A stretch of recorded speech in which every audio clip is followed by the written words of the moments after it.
There's a lot of people out there who need your services who don't even know they have the problem yet.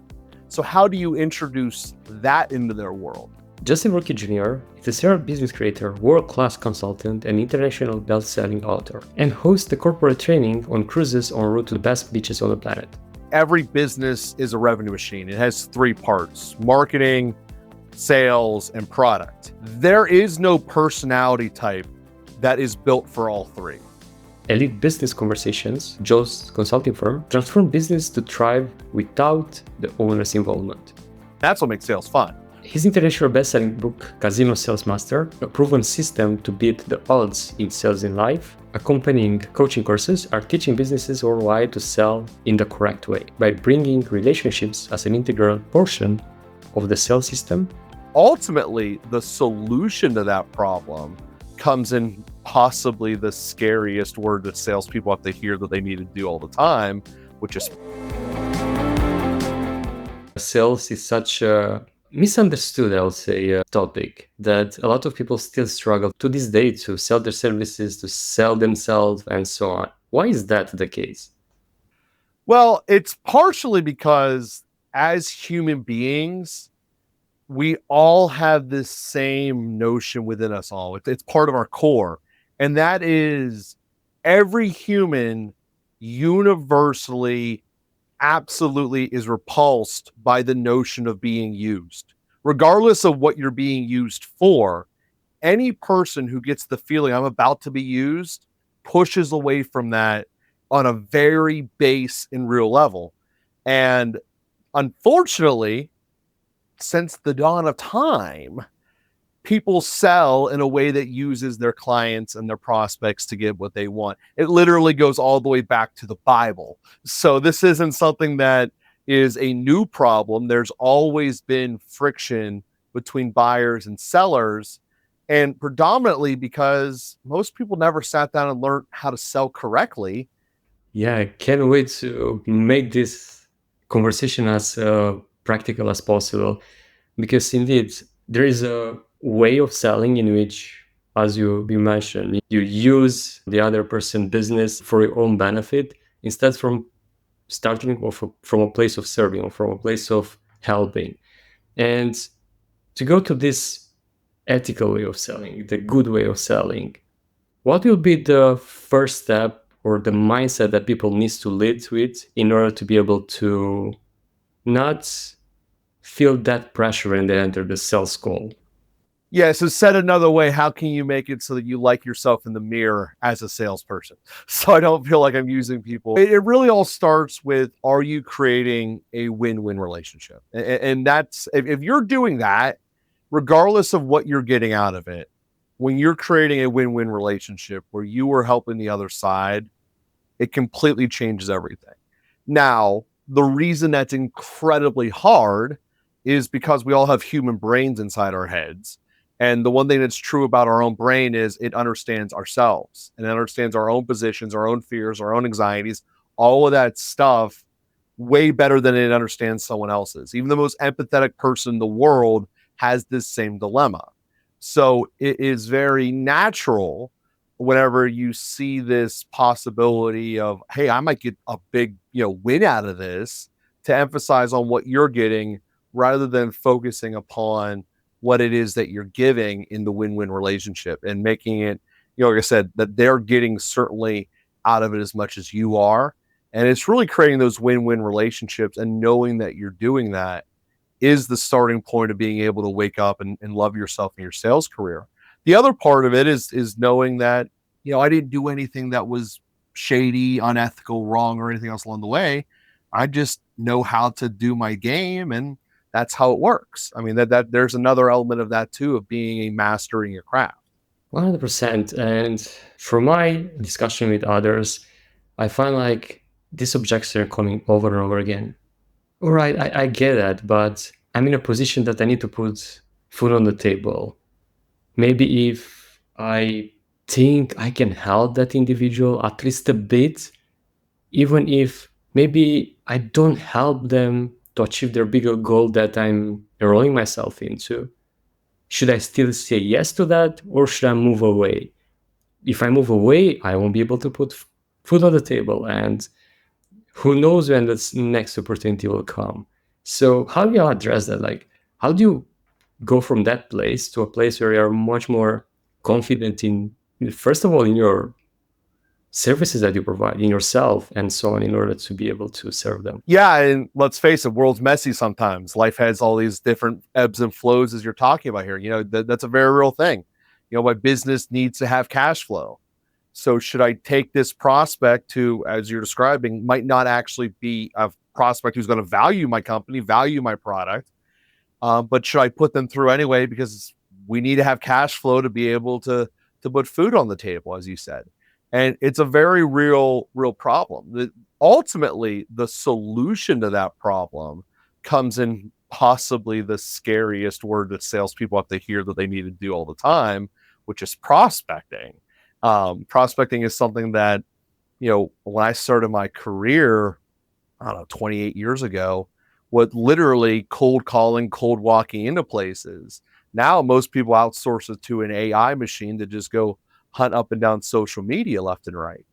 And the thing that keeps you from worrying about putting the wrong prospects through your pipeline is prospecting correct and getting prospects who will value you and want to see you.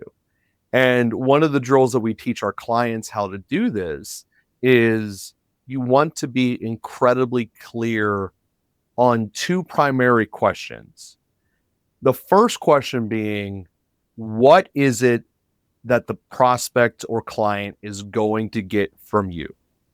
And that is a very different question than how are you going to do it? Most business owners, most businesses in general, are so enamored with how we do our service, how we build our product, how we do our thing. But the majority of the time, the prospect doesn't care. The prospect cares about what they're going to get from you. So to just do an example here, say you're a company that is designed to get leads for people. And that's what you do. You get leads for other businesses. You're a B2B company that does that. People aren't buying you for the leads. They're not buying you for the way that you talk to your prospects, for the way that you put people on our schedule. People are buying you for the expectation that they are going to have more revenue from the leads you create. Now, is that this exact same thing as far as what your product is per se? Maybe, maybe not, but it is. And the reason it is because that's what the prospects want from you. That's what they ultimately expect. So what we need to do as any business practitioner is truly know what is it that we give to our prospects and can tell it to them in a way. Because if we're a restaurant, it's not how we're making the steak. It's what environment are we giving to them inside the restaurant that they are enjoying.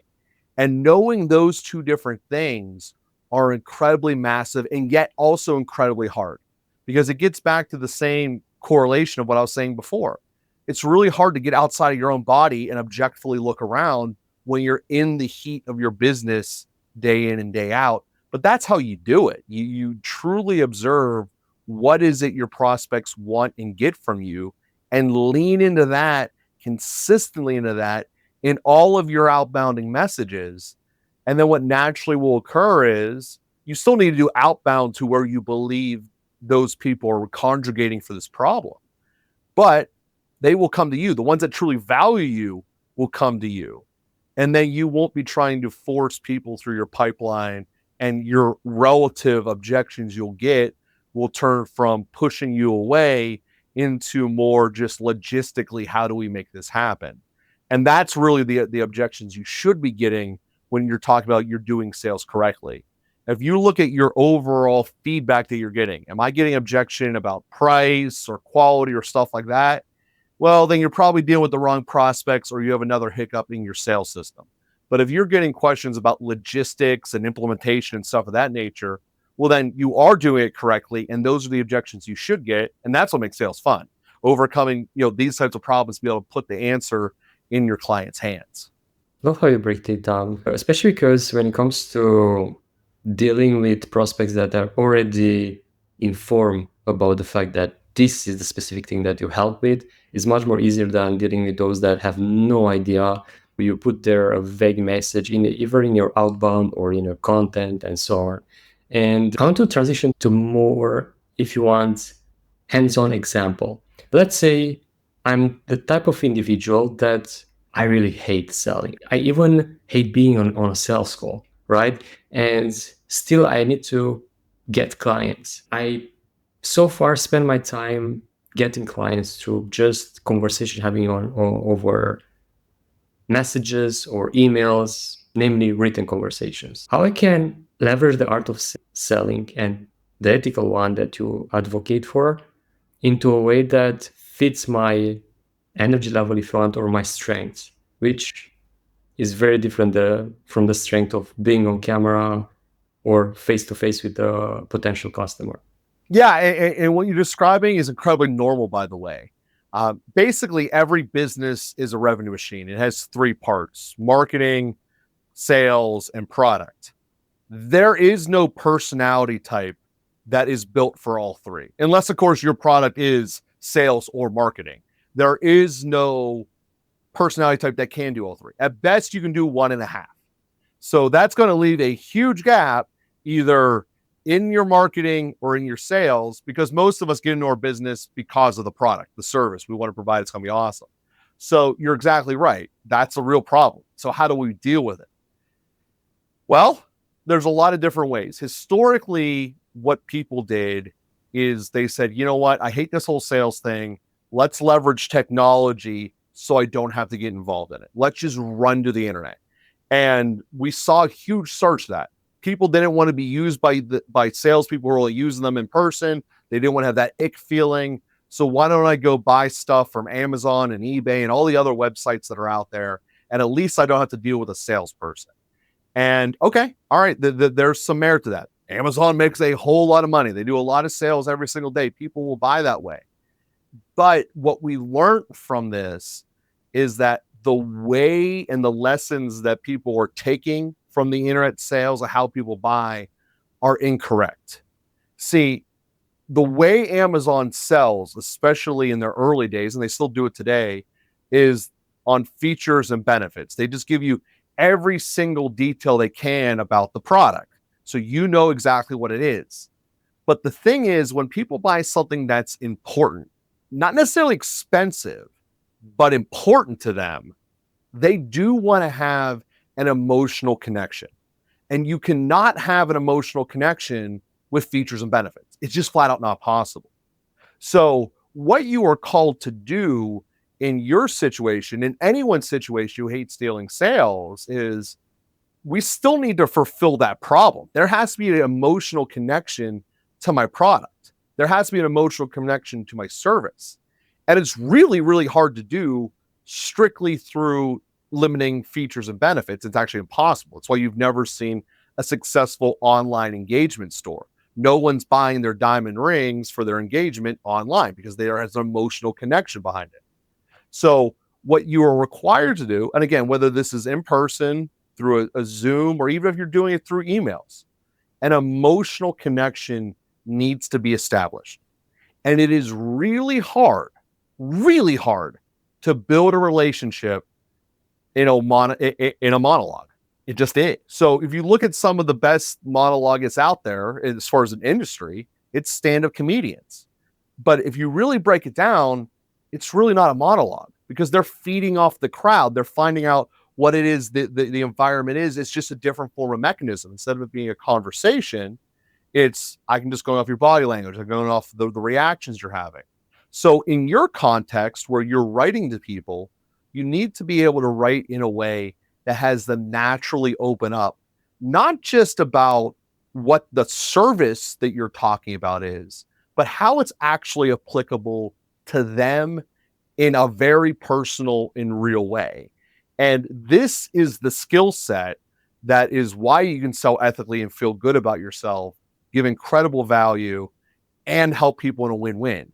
Because when you're talking to someone or writing to someone and you're getting into what their real problems are, they're going to share with you what the issue is. You know, I'm not buying this car because I want to be able to go fast. I'm buying this car because I want to be able to fit this many kids in it, or I want to be able to do this, that, or the other. And that has nothing to do with four wheels and an engine. That has to do with the personal reasons within them. And the reason this is going to stand out so much when you do it correctly is that most people don't let salespeople into their world because they're afraid of getting used and being vulnerable in someone who's going to hurt them. You don't see zebra walking into a den of lions. It's the same intellectual notion that our brains go through and why we push salespeople away. But if you're coming in a situation where you're truly building a win-win for them, and you can get them to talk about what's going on in their own ocean of emotions, it's a completely different world. And that is the one of the major things that we teach our clients how to do. And if we have enough time, I can certainly dive into some of the drills that we help people do that here on your show today. Absolutely, because the way you describe it there is that part of being curious about them, actually extracting from them the information that you need to really understand, can you help them, to what extent, and how you can show that very easily without actually having to go to, I don't know, hundreds of sales deck or 1 hour pitching and so on. And to that example that you dive into it, to share in that email, in that message, the right questions that you need to ask them in order to get that information, I think it's the first step to unlock a conversation and unlock the need of that individual. And once we do that, how we proceed in order to communicate our value and the problem that we're serving without being seen as pushy or sleazy, and actually seen as someone that is there for them, to help them. So there's going to be a couple of things that will majorly change from what you just described. Because essentially what you just described is essentially how most people sell instinctually. It's the natural human way. Starting with one of the things you said as far as how do you extract the information from you. When you're in a relationship with your best friends, you're not extracting anything. It's all freely shared and given back and forth. And the root barrier that is between the two of you from there is vulnerability. For synthesizing into one word, it would be vulnerability. And for most cases, it is viewed in that notion of the salesperson is here to extract and to take this information from you, take your feelings from you, then eventually take your budget from you. And that's all the notion of salespeople taking from prospects and why their guards are up. But when done correctly, you will open yourself up to a state where you are potentially vulnerable.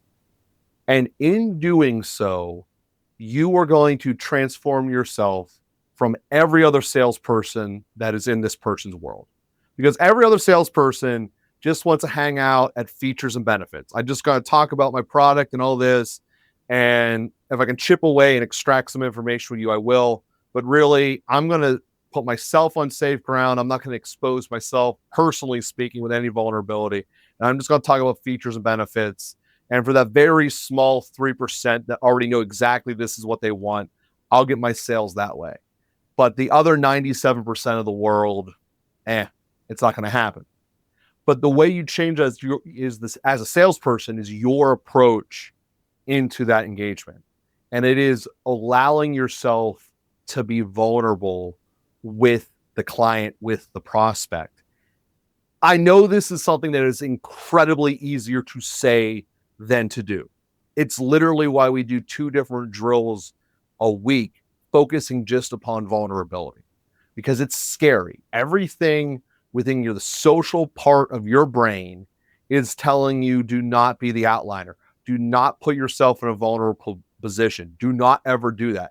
And the bouncer that's inside your head will not want you to. It will be uncomfortable. So most people don't. Most people just do what everyone else is doing. I'm going to try to, maybe force this angle, come up with a new gimmick so I can do a workaround. No, the reality is that you get that other person to open up to you and to share what they're going on the same way as you would with your friends. And just like any people interacting on their route to friendship, there is a natural process of, I'll let you in once you prove yourself worthy. If you think about how it was when you were dating, most people go through a process of, do I really want to spend forever with this other person? Well, I'm going to put some tests and barriers up along the way to see if I want to. And that's, a relationship building process. You learn what will work and what won't work. We do this in every relationship in our lives, all the way down to, am I going to respond to that text that just came inside my phone? And this is the element that cuts the corner, to not have to have all that pushback back, because we all naturally push away. It's, how do I not put up red flags that you're going to want to respond to? Because that's why we're pushing people away. We don't want someone in that's going to hurt us. So how do we show that I don't have knives, I don't have guns, I'm not here to take from you, I'm not robbing from you, I'm not extracting from you? Well, I show myself that I'm vulnerable. I'm actually giving you an opportunity to do the same thing to me. So, a way to communicate that, when you're talking about just strictly through a written context, is, you can do it through prior story examples. With my previous clients, there's sometimes that, we're not just able to fix them. That they were telling me this, that, and the other, and because of personality reasons or whatever, we chose not to work together. That's perfectly okay. Were they going to pay me a crazy amount of money? Yeah. But it's better for both of us to be the right shape and the right hole. And that's what we chose to do. And like I said, every person has their own different ways of opening up in their own vulnerabilities. There is no universal answer to that. That's why there is no universal sales script of what do I write to people and what the question should be and what it is. Granted, there's a formula that you should know that I can certainly share with you. And if you want to give it to your audience, we can do that too. It's also on my website at casinosalesmaster.win, is the formula of the 7 things you need to have addressed, to be able to take that prospect from just naturally wanting to push you away to actually being able to swim inside their ocean of emotion. And it's an invitation to be able to have you say the terminology in your own words, and to be able to open up, and most importantly, be able to see from their perspective of what their real problem is. Because that's not to go on a tangent here, and I apologize if I am, but that's the other major problem of sales right now. And it's only growing more every day because of AI, is the way people talk about their ideal prospects. And they always give out this demographic information. They need to have this much income, this much education level, this gender, this age, this ethnicity, this whatever. And that is so fundamentally wrong. I literally wrote 3 chapters of my book about it, because it is so horrendously wrong looking at your prospects through demographic data. The only truly thing that matters between your business and your prospects is, what problem do they have and can you solve it? That's it. It doesn't matter what they look, smell, or taste like. What is their problem and do you solve it? And if you're willing to say, this is my lane, this is what we do, this is what we solve. If you're looking for something other than that, I'm not a good fit. That simultaneously shows a vulnerability and authenticity and all the other things that you need to be able to have prospects that are going to want to value you and come to you. And again, it's a wildly different way of looking at your ideal prospect. And the reason it's not common is because you have to put some thinking into it, for one. And for two, it's never been easier to data mine demographic data. So that's what everyone pushes, because it's easy. Just because it's easy and everyone else does it doesn't mean it's the right way of doing it, which is why I'm fighting against the wrong way people have been selling, literally going back to the Bible. Yeah, and I agree with that, because I always hate that approach to niching down. I also love to advise people to niche down on the results they provide, because at the end of the day, you can provide that result to such a different demographic that's insane. Like, you don't have to niche down on demographic. You don't have to just stick to that, because if you are able to provide the same result to totally different demographics, you're basically helping, and that makes it very easy. And I love what you shared there when it comes to building that relationship with your clients, because, or prospects, since without that there is no trust, and if no trust is there, you cannot actually sell to that person, no matter how hard you try, what gimmicks you use, and so on. And before diving into the other steps that you shared, how do you find prospects that will trust you and your value? Well, the first thing you got to do is stop outsourcing your process in terms of building trust. And that's what so many people do. They don't want to have the conversation with them to find out what's really in it for them. Why do they care about this purchase? Why do they care about even looking at it? They just try to outsource it with different things. Now, don't get me wrong. The list of stuff I'm going to give you is not bad or evil inherently, but it can't be the only way you're trying to build trust, because there's a lot of people that try to do it strictly through the internet. So client reviews, client testimonials, which is great. I mean, don't get me wrong. I'm glad that you were able to serve other clients in the past, but that doesn't have anything to do with me. That just means that you helped other people, which is cool and it's right. Some people don't even care about that. Some people don't care what you've done with anyone else in the past. What they all fundamentally care, because we're all people and we all have the same brains, is what's in this for me. It's a selfish thought. There's a lot of religions going out there trying to tell you shouldn't have that thought, but it's what you have. Every single person has it. It's what guides the essence of every action in the economy for sure, but you can make an argument for every action of your life. What is in it for me? And that's a fundamental question. And if you're not able to answer that, well, then you're not going to be able to sell. I mean, that's the answer. Some people are afraid to dive into that even line of thinking. How could I possibly get into my prospect's head to try to figure out what's in there for them? Well, if you're coming from demographic data, you can't. But if you're coming from, you know what, this is the problem I solve.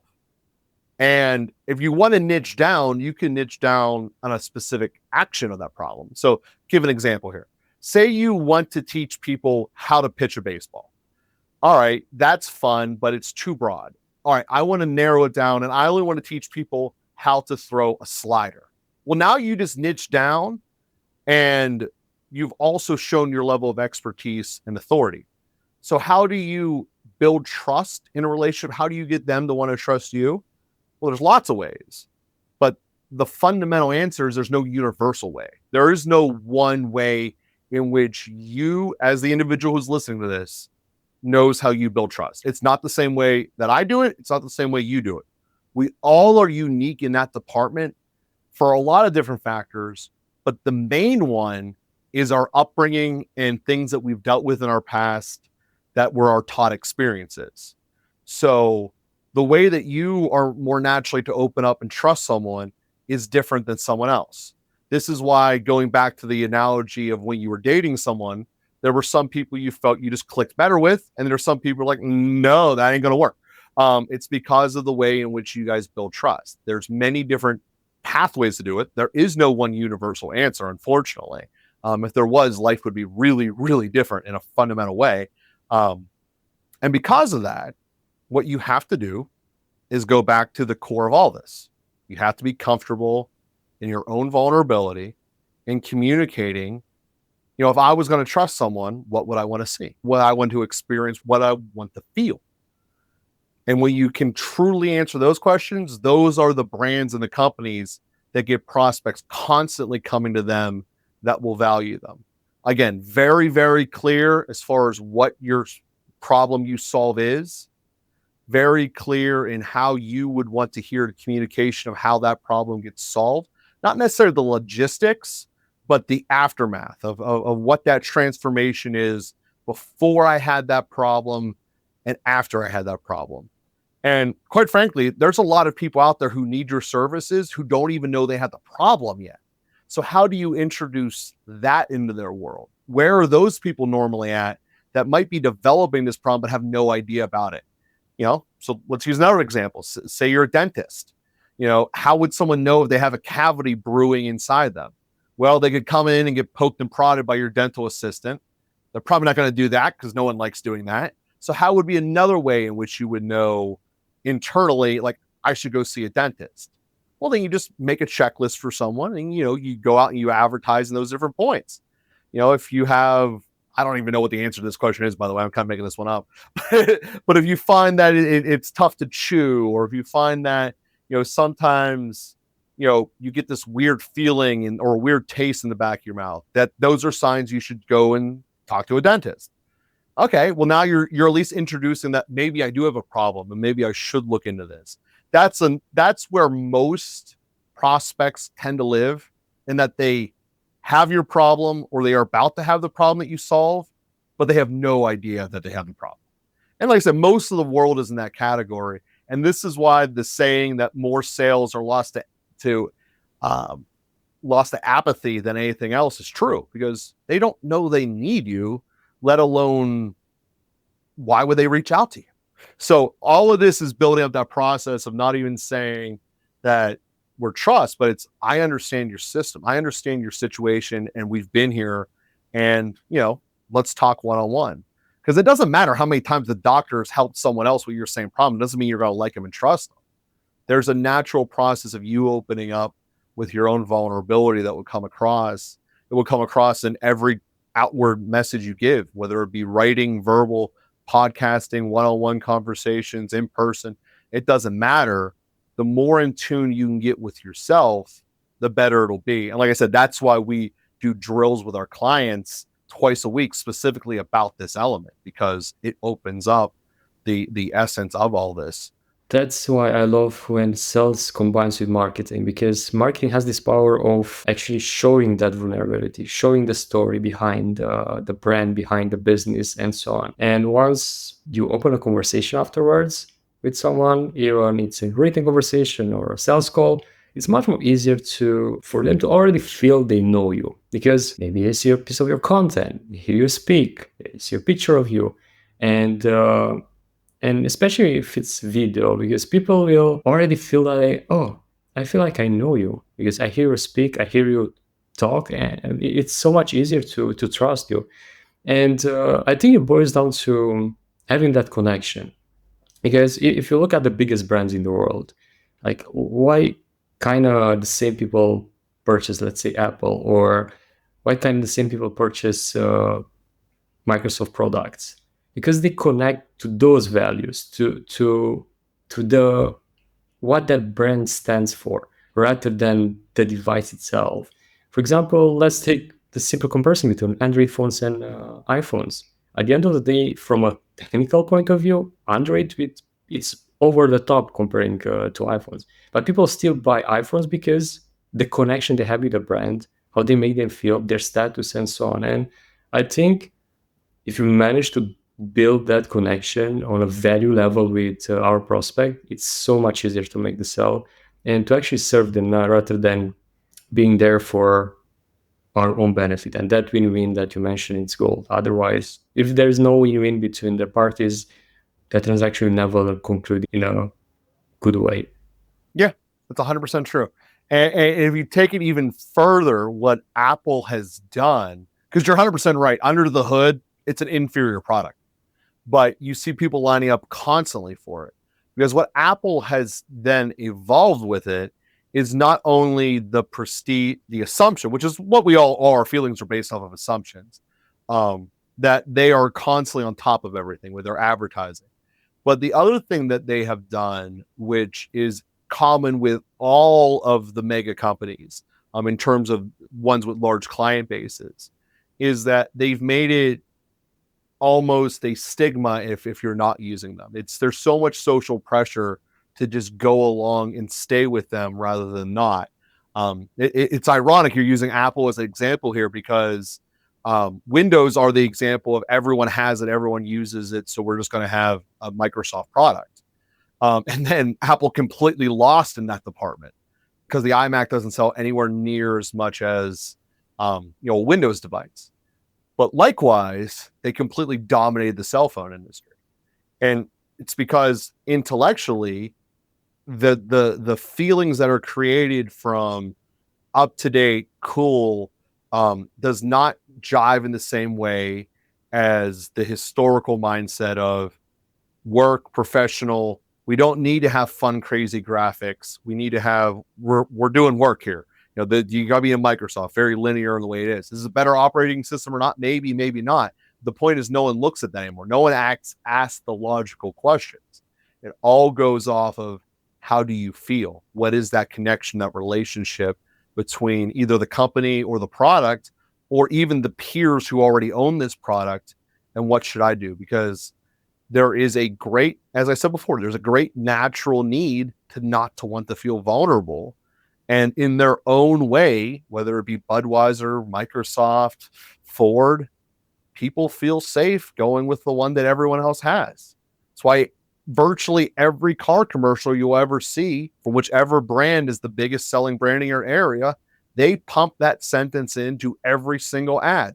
The number one selling Ford in Western Pennsylvania, the number one selling vehicle in Southern Texas. It doesn't matter where you're at. They will pump it like crazy because people naturally go to somewhere that they can feel safe with, which, going full circle, is why being in sales is so hard, because most people's instinctual reaction, and rightfully so, is that a salesperson is not safe. They are here to use you until you go through the transformation to be able to really change yourself, to be able to truly always build win-wins, to be able to take down your own red flags, to be able to have people want to connect you to see you succeed. And after you mentioned the first step, and once you overcome that, like what will be the next step in order to continue to make sure that they're on the right track and close the deal? So, as I said, logistically speaking, is really what keeps people from closing the deals. Because once you get to a spot where you've connected with the relationship, and again, the way that this process goes is your typical sales call with someone who's just doing it the same way everyone else is goes something like this: a little bit of small talk, try to find out a little bit about what your problem is, but not really. I heard a couple key buzzwords on what did my prospect to say, and then I'm just going to hit about the features and benefits of my product, and that's why you should buy my product, and boom, boom, boom. That's your typical way.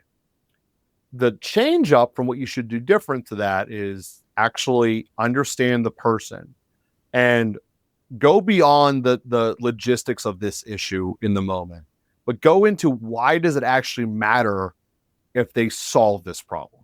What is the feeling? What is the situation? What is their world like if they solve this problem or if they don't? And that is the answer to whether or not they're ever really a prospect or not in the first place. Because if they don't feel that it matters if they solve this problem or not, and there's no personal thing in for them, they're not going to buy from you anyway. They're probably never going to buy that product, period, regardless of who it's from. But you get them to answer why it matters to them. And you really dive deep. You don't just take the surface level issue, because again, people lie to salespeople. It's how they protect themselves. But get into the core of what's really going on in their world, why this is so important to them. And then your objections aren't, should I do this? It's logistically, how do we make it possible? How do I get the funding to be able to afford you? Or how do we implement this correctly so that the rest of the team will adopt it and will get the benefit out of this? It's really, like I said, the transition isn't a sales script or working someone down and then using different psychological techniques and like saying a really high number that's outrageous just to make them feel inferior so they come up to you. It's none of that. It's getting into their core and their soul, having them experience that I just let someone in that's never really shared this information. Like, I don't even share this with my kids. I'm sharing this with this random stranger. Why am I doing that? That question doesn't really get asked explicitly, but the answer is because they trust you and they want to connect with you because they think that you're actually going to help them and make that happen. When you go through the training, your brain just teaches you the right words to say. I wish there was a more scientific or classier way to say that. But the thing is, since we're all have different traumas in our past, we all have different ways of expressing and feeling things. And you'll just know how to do it with the right training. And that's, like I said, that's the big part of it. So, long story short, you're in that space where they've never let anyone else in their world, especially a salesperson, about this particular problem. You've shown expertise in this problem because they are going to ask, like I said, the logistical questions of how can we make this happen? Will it be able to work or not in my situation? And, you just walk them through it. Those aren't objections like, am I going to buy from you or not? That's just, how am I going to buy from you? Which is a much better question to be getting asked than anything else. So again, vulnerability and being willing to be open is the key to all of this. And some people naturally can do it better than others, but everyone can be trained to become a lead at it. And the thing is that a lot of people that I talk to or listen to this episode, maybe they don't have the means to be trained in sales. They are just there in the weeds, having to close the deal, right? And once they understand that, all right, I feel that I have a connection with these prospects, and I build that relationship, I understand them, they kind of open up, and I extract that information from them. What will be the next step in order for them to actually, all right, this is the moment that I actually share that I have a solution to their problem, and to make them feel that I really understood them? Is there any insights that you are looking for the prospect to say? Or so one of the best ways of addressing that situation for timing is to adapt within your natural process of doing a sales call. Well, really any relationship, but doing check-in questions. Like after someone communicates something, especially if it's important to them, or at least you think it's important, just like, all right, so make sure I'm understanding you correctly. Is this the scenario? And then just by simply doing a check-in question with a large percentage of personality types out there, they naturally will trust you more and they'll feel more validated. And that's part of the process. So, they open up to you. You basically repeat it. You make sure that I'm understanding you correctly. This is actually what you want. Is that correct? You do it with a close-ended question. And if they say it's not correct, you go, well, can you please tell me what I missed? So you make sure you're on the same page for very clear communication. So much of what hurts people in sales is incorrect communication. The inability to allow it to be easy for the prospect to tell you no. You need all of these processes saying, you know what, I might be completely off base, and please tell me if I'm wrong. That's just an example of a checking question introduction. But the point is that at any given point, the prospect has the right and the ability, and it's explicit, that they can tell you no.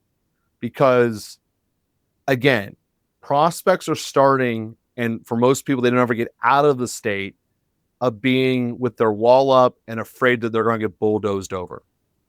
A simple action of reaching out and saying, you're allowed to tell me no, I want to make sure I'm right with you, takes those barriers down just a little bit every time you do it. And like I said, the more checking questions that you can do, the more you can express one of the words you said earlier, which is golden, which is curiosity, is one of the great things, because you're truly trying to understand their world.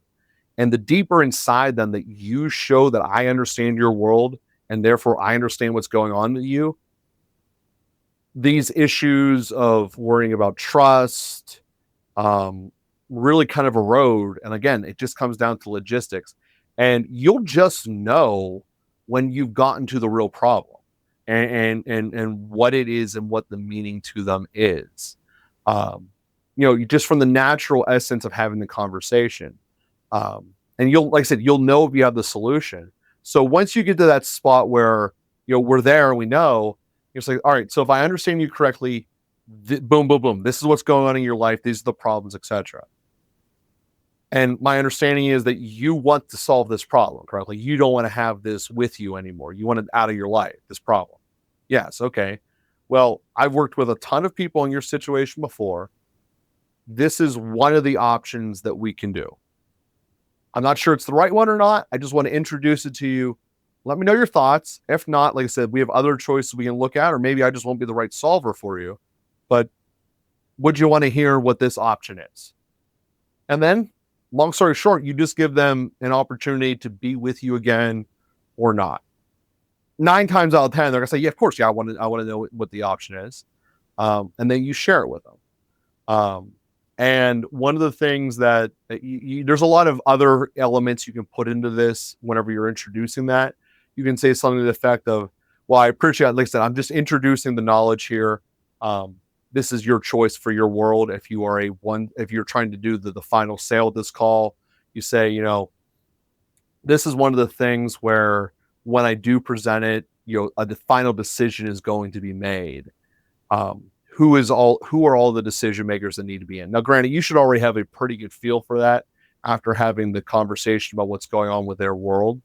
And if one of the decision makers isn't there, you say, okay, well, look, I appreciate that you want to have your business partner, your spouse, or whoever with you. That's totally fine.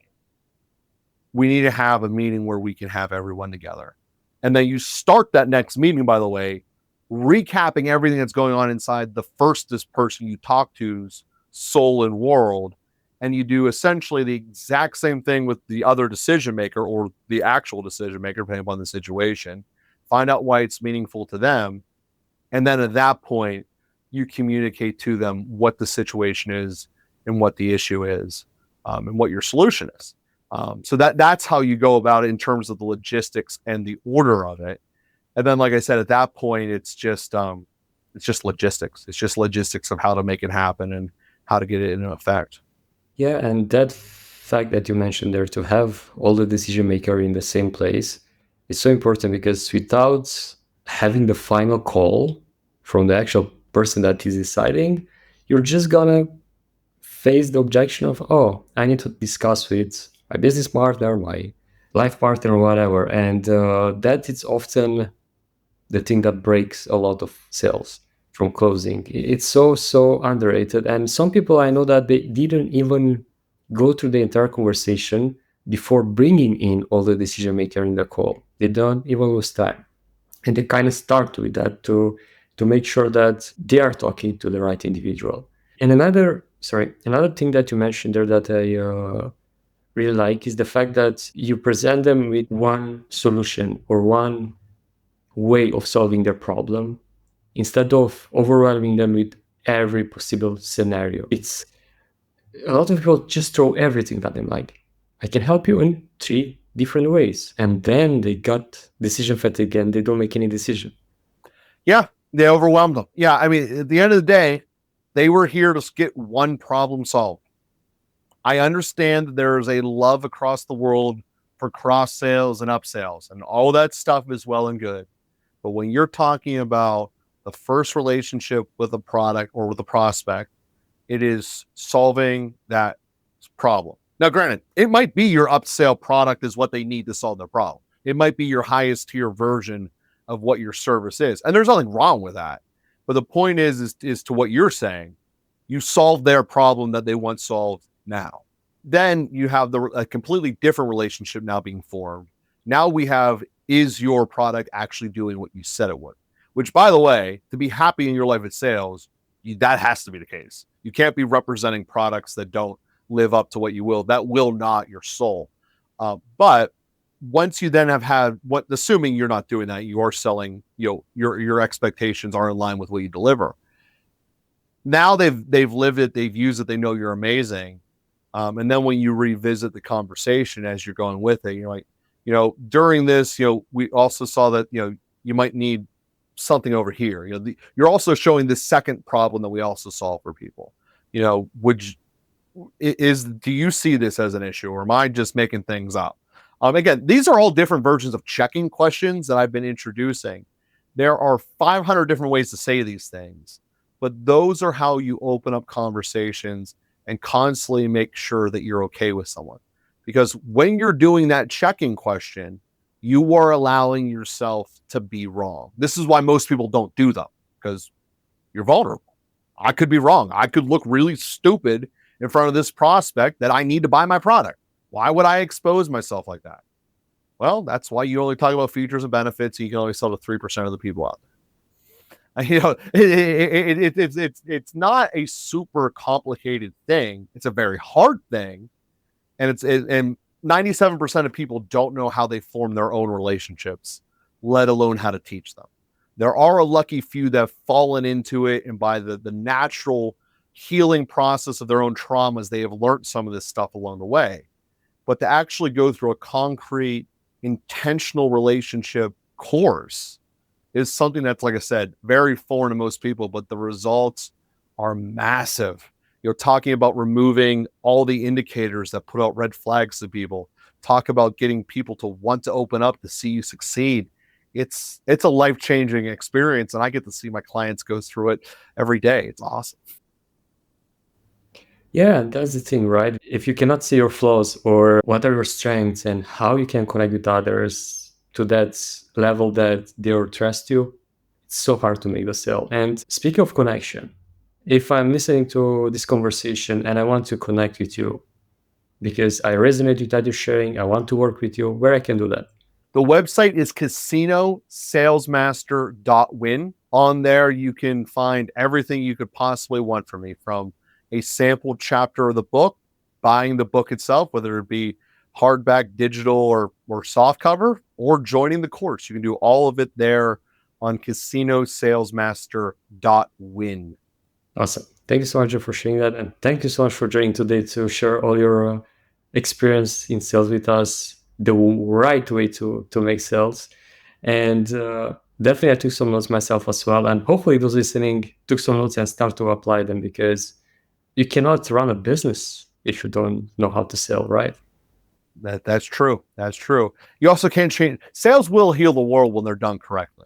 It might be the single most broken relationship globally speaking, and healing that relationship, again, which affects every single person every day, will have a massive ripple effect that will change the world in an indelible manner. So learning how to sell correctly not only makes your world incredibly better, makes your clients' worlds incredibly better as well. So, like I said, this is the mission that I am on. That's what we do at casinosalesmaster.win, and we hope that you guys join to be a part of it. I love that. Sales will heal the world. That's a nice way to end.